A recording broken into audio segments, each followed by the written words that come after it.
So we have seen complex lipid, that is phospholipids, glycolipids, and the remaining was our lipoprotein. We have seen the variety of functions that phospholipids serves in our body, the glycolipid serves in the body, how they are important in the various tissues, in the cell membrane, for micelle formation, for aquasome formation, and so on. As now we will be moving towards the lipoprotein. What are these lipoprotein exactly, and what is the function of those lipoprotein which are present in our body? So lipoprotein are needed for the transport of lipid. As we know that lipids are insoluble in water, so they need some transport media to carry them through the aqueous media of our medium of our body. So they are complexed with protein to form lipoprotein. Now we have the total plasma lipids present in our body is 400 to 600 milligram per deciliter, out of which 140 to 200 milligram is the cholesterol. Then the HDL cholesterol is from 30 to 60. These are the normal values of the lipid or lipid lipoproteins, variety of lipoproteins present in the body. These are the normal value. If this value changes, there is some or other pathological condition which is present there. So little bit of variation is there in between male and female. So HDL cholesterol, then LDL cholesterol is from 80 to 130, triglycerides from 50 to 150, phospholipids from 150 to 200 milligram per deciliter, whereas free fatty acids from 10 to 20 milligram per deciliter. So lipoproteins, how these lipoproteins are formed, or what is the basic structure of this lipoprotein? So lipoprotein is made up of a core, and this core is totally hydrophobic in nature. So this will have the lipids which are hydrophobic, totally hydrophobic. It will not have amphipathic lipid in the core. So these comprises of triacylglycerol, triglycerides, and cholesterol ester. And then the surface monolayer of phospholipid is covering that core. So this surface monolayer of phospholipid, then cholesterol, and there are some proteins. Now these proteins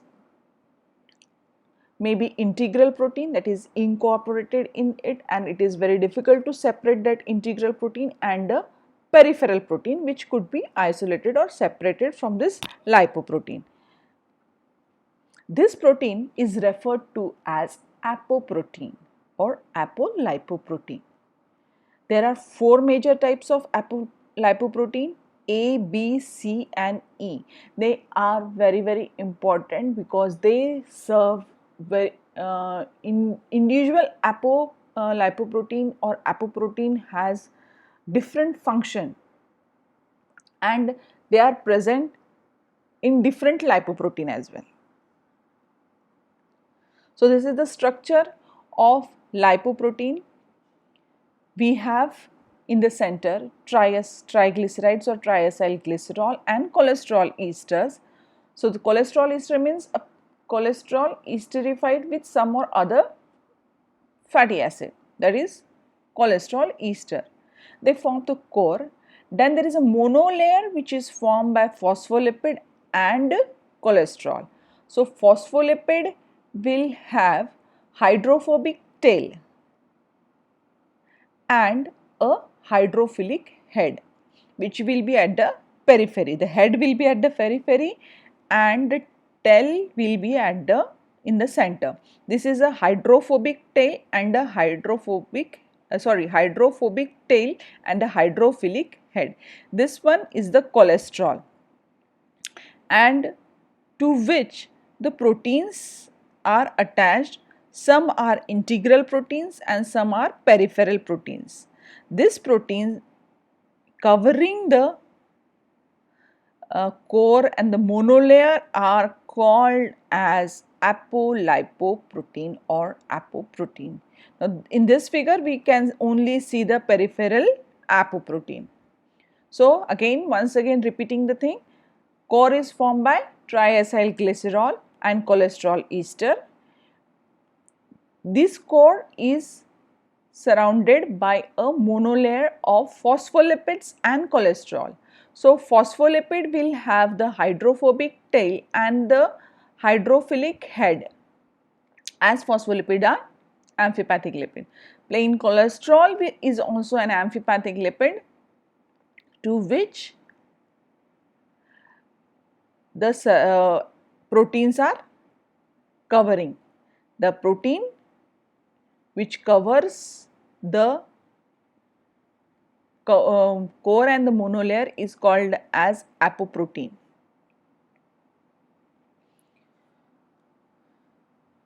So, these are the normal ranges of lipid profile which is present. The cholesterol should be below 200 milligram per deciliter. These values you should know, and these are often given in the case, and you have to judge what is the patient suffering from. So, you should know triglyceride below 150, HDL cholesterol 60 and above is good. HDL cholesterol is 60 to 130 and cholesterol to HDL ratio is also very important, and a desirable one is 4. So, there are different types of lipoprotein, and how these lipoproteins are classified depending upon the protein content in it. So, there are chylomicrons, very low density lipoprotein, low density lipoprotein and high density lipoprotein. In between there is also an intermediate density lipoprotein as well. Now, what are these chylomicron? These chylomicron are synthesized during the lipid absorption. The lipid, when we take the lipids or fat or oil in our diet, they are hydrolyzed by lipases, and what after hydrolysis you get is the free fatty acids. These free fatty acids are absorbed, and these free fatty acid after absorption it combines with glycerol to form triglycerides. So, these triglycerides from the diet are absorbed through in the form of chylomicrons, and they are taken away to the by the route of lymphatics through chyle, and therefore the name chylomicron. So, this classification was done on the basis of two procedures. One was ultracentrifugation. Ultracentrifugation, that means we put the lipid or the serum and then we centrifuge it. Ultracentrifugation is done, and what you get is the lipoprotein with highest density will settle down, whereas with the lowest density will come up. So, the first layer which we get is of free fatty acid. Then you get HDL, then you get low density lipoprotein, then you get intermediate density lipoprotein, and then you get very low density lipoprotein, and at the top of the bottom with the lowest density you have chylomicron. The another procedure by which these lipoproteins are separated is by electrophoresis. So, this is based upon the charge. More the charge, the more the lipoprotein will move forward towards the positive terminal. So, more the protein content, more the charge, more the movement. So first band which we get is of free fatty acid and albumin. The second is HDL. The third one is VLDL. Then the fourth one is intermediate density lipoprotein, and the fifth one is low density lipoprotein, and the last one is chylomicron. So this is how the lipoproteins are separated. So HDL is alpha, VLDL is pre-beta, IDL is broad beta, and LDL is beta. So HDL is having more protein content, so that's why it moves faster. Free fatty acids are not considered under lipoprotein classification, as they are free fatty acid. It is loosely bound with albumin. So HDL is the fastest moving lipoprotein during electrophoresis. Thereafter there is a VLDL, then intermediate density lipoprotein, and then low density lipoprotein. As there is increase in the protein content, the size of the lipoprotein gets smaller. So chylomicron will be of bigger size and HDL will be of smaller size. Again, this one is the diagram which shows the electrophoretic pattern. The alpha one HDL, the pre-beta is VLDL, then this one is LDL, and the origin where you can get the chylomicron. The density of this lipoprotein is inversely proportional to its triglycerol content. So, more the triglycerol content, the less is the density. As the density increases, the diameter of the particle decreases. The more the density, the smaller the particle. So, this you can see the triacyl glycerol content of chylomicron is more. We have seen, I told you that chylomicrons are formed after the digestion of lipid that is during the absorption. The free fatty acids are absorbed, they combine with glycerol and they form triacyl glycerol. So it is a carrier molecule which carries the triacyl glycerol from our dietary fats to the body. It contains highest amount of triglycerides. So it is lower in density and bigger in size. Then you have VLDL, which have triacyl glycerol as well as cholesterol. So it is compared to chylomicron, it is smaller in size with little bit higher density than chylomicron. LDL is more smaller than VLDL, it has more cholesterol and less of triglycerides.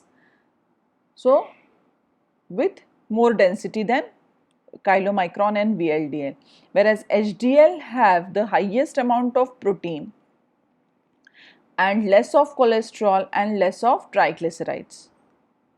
So HDL is considered as a good cholesterol.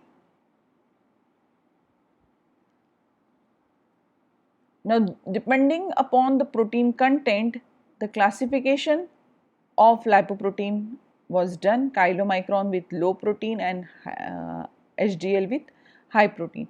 The different type of apolipoprotein which are present in these lipoproteins are very important, and this may be often asked as MCQ. So, chylomicron contains the apoprotein B48.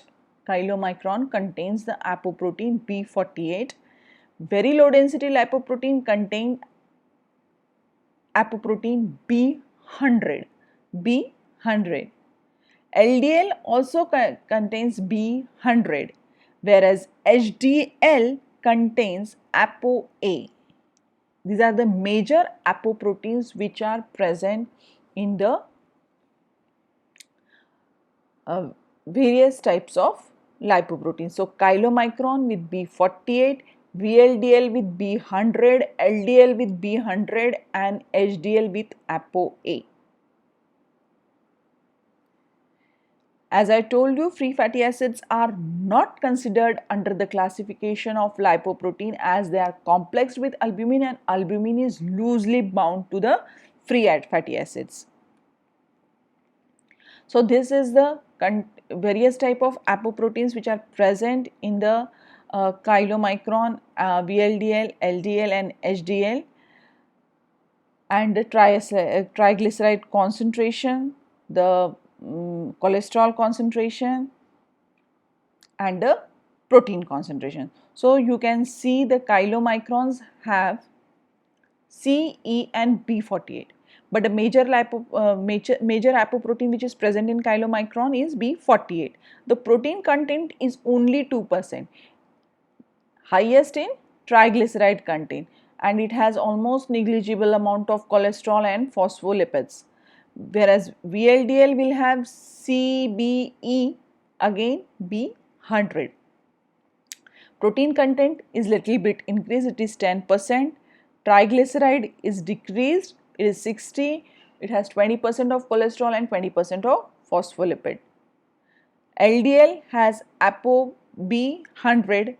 Protein content is double to that of VLDL, that is 20. See, 2, 10, 20. Then the triglyceride content is decreased to 15, but the cholesterol content is increased. So it is almost 60 and the phospholipid content is 25. Now coming to HDL, it has apoprotein A.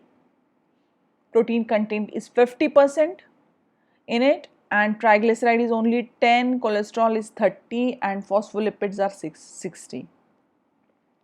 So this is very important.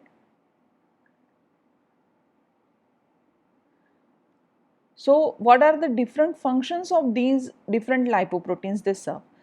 So I told you that chylomicron takes the triglycerides from the gut to the muscles. Then the another one, the VLDL takes the triglycerides from liver to the muscles, whereas LDL, that is low density lipoprotein, transfers the cholesterol from liver to the peripheral tissue. See, all of these, that is chylomicron, VLDL, LDL, are transferring something to the muscles or liver. So this is taking the triglycerides from gut to the muscles and liver, triglycerides from liver to muscles, cholesterol from liver to peripheral tissues. Whereas there is only one lipoprotein, that is HDL, which transfers cholesterol from the peripheral tissues to the liver. So it is transferring in the opposite direction than the rest of the lipoprotein. So it is also called as the lipoprotein which is responsible for reverse cholesterol transfer. So it is taking the cholesterol from the peripheral tissues to the liver. All of these apoproteins present in various types of lipoproteins are generated from the liver.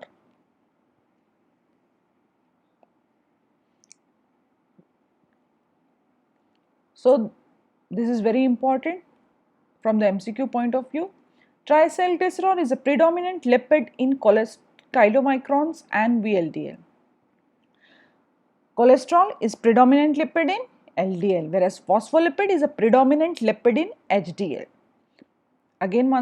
Once again repeating, triacylglycerol is a predominant lipid in chylomicrons and VLDL. Cholesterol is a predominant lipid in LDL, whereas phospholipid is the predominant lipid in HDL.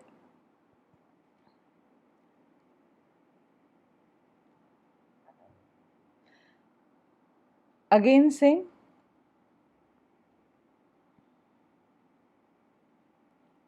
chylomicron transport the dietary lipids from intestine to the peripheral tissues. VLDL from endogenous triacylglycerols from liver to the peripheral tissues. LDS transport cholesterol from liver to the peripheral tissues, and HDL transport cholesterol from peripheral tissues to liver. It is also a reservoir of ApoC and ApoE.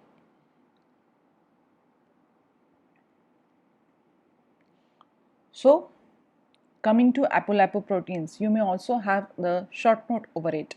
So, there are various types of lipoproteins or apoproteins. We have seen A, B, C, E. Some proteins, as I told you, are the integral part and cannot be removed from the lipoprotein.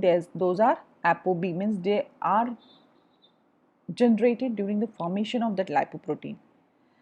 The major apolipoprotein of HDL is ApoA. The major apolipoprotein of LDL is ApoB100. ApoB100 is also found in VLDL. Chylomicron contains B48 synthesized in small intestine. So the same gene is there which synthesize B100 and B48, but during there is what you can say the post translation, during the translation in the intestine, ApoB48 is generated and the liver ApoB100 is generated. As this B48 is 48% of B100, it is called as B48. Now there are various functions which you need to write if you get a short note on apolipoproteins. First of all, it maintains the structural integrity of lipoprotein. These are the gross functions. Details we will be seeing. Maintain the structural integrity of lipoprotein.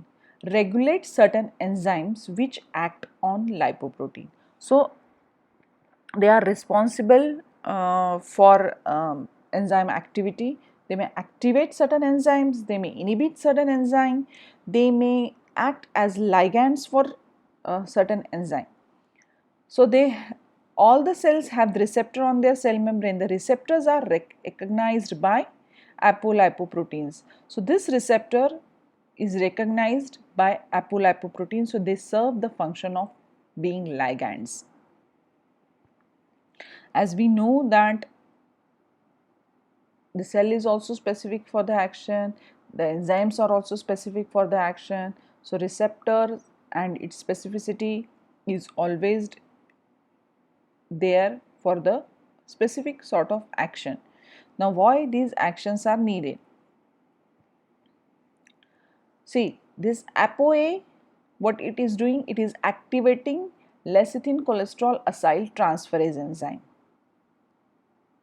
and it is acting as a ligand for HDL receptor. That means ApoA, which is present in HDL, is recognizing the receptor on the cell, the HDL receptor on the cell for the action. ApoA2 inhibits. See, ApoA1 and A2 has opposite action. It stimulates lipase. ApoB100 binds to LDL receptor. So, this one will act as a ligand for LDL receptor for action. And ApoC1 causes activation of LCAT.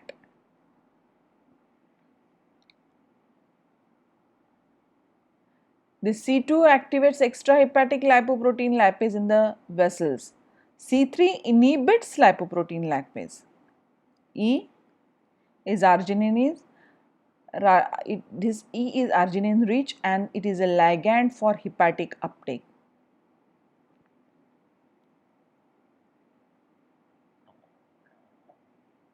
So, you can see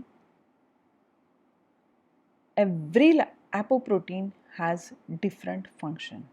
All the apoproteins are produced in the liver. Now, this apolipoprotein, this is small a, it is different from ApoA. It is totally different. It is attached to B100, that is, it is attached to B100 apolipoprotein.